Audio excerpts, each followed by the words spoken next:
Hi everyone, thank you for watching this video. I'm just going to my page that I've got on Facebook. It's where I put my poems and like little dialogues and stuff like that really. And I came across this one just before Christmas actually, from the 19th of December 2016.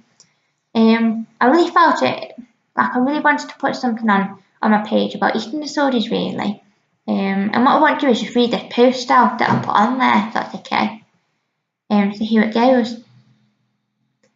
This isn't a poem, but it's an insight into what it's like for someone who has an eating disorder.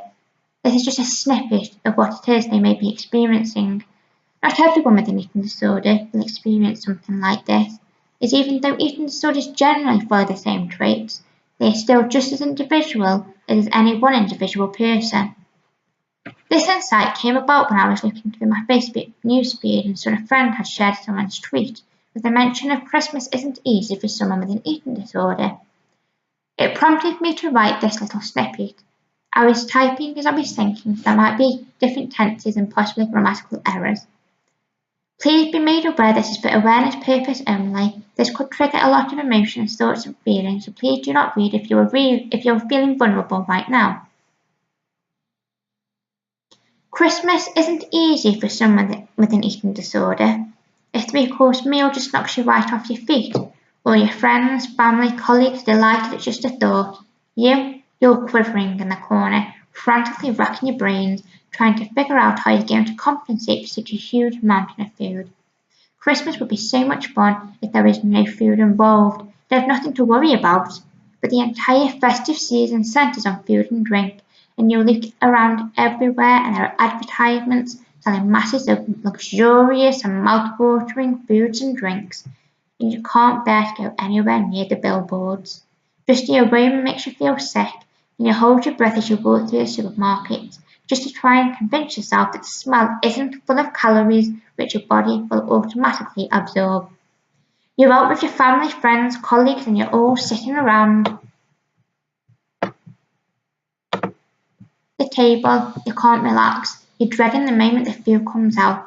You look around and everyone is having fun, laughing hysterically, playing games and drinking like they have no care in the world. You're busy in your head, frantically trying to figure out formulations and calculations. How many calories are approximately in the starter, the main, the dessert?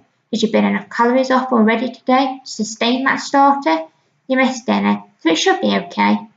But hold on, there's an added extra on that plate that I hadn't calculated for. That's just not my calculations right out. Now, start again. So that's 500, 600, 700. Oh my gosh, I haven't done enough exercise. I'm going to have to miss dinner tomorrow. I'll go to the gym in the morning. Your body starts to shake with anxiety and yet no one seems to notice. Your vision becomes a blur and you can't lift your spoon up to eat your soup. You don't want to eat it. You can't eat it. Yeah, you don't want to tell anyone because you feel like a hindrance, like you're going to ruin their night.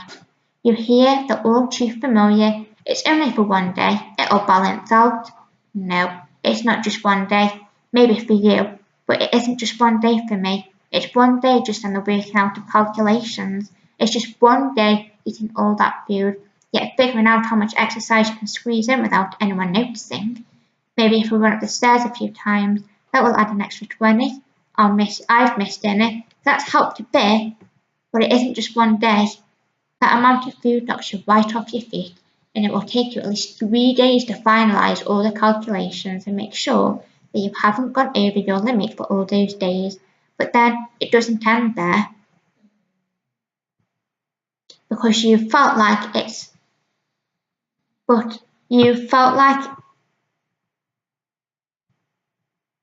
you've eaten so little over the in a minute. But then it doesn't end there because you felt what it's like to have eaten so little over the course of those 3 days, and now you're feeling the high of it.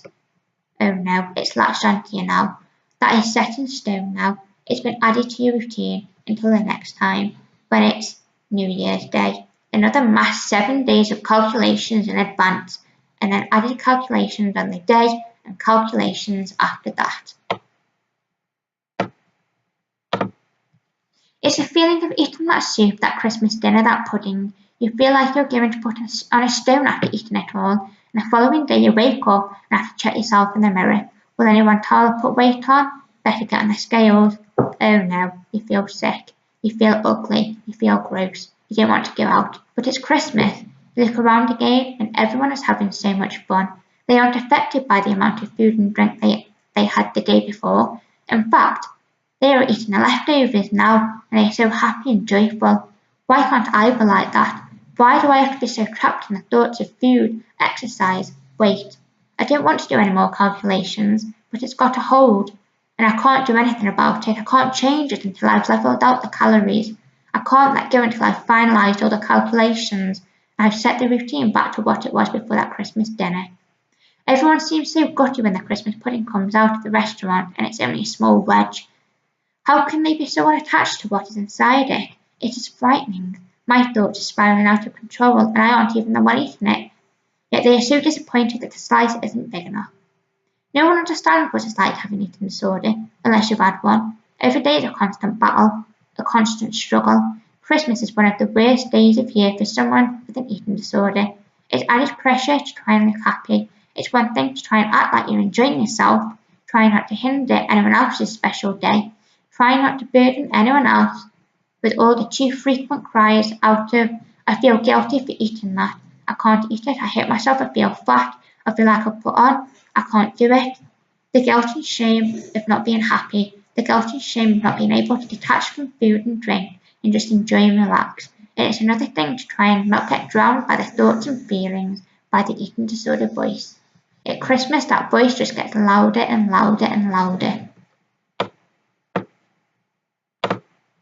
At Christmas, that voice just gets louder and louder and louder. At Christmas, for someone with an eating disorder, Christmas music isn't the loudest thing they will hear, it's the eating disorder in their head.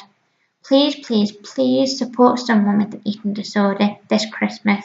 Show compassion and listen to them. Acknowledge that they may be struggling. They need you. And as much as they may push you away and not back your help and support, please know that it is the eating disorder doing that and not them. Thank you.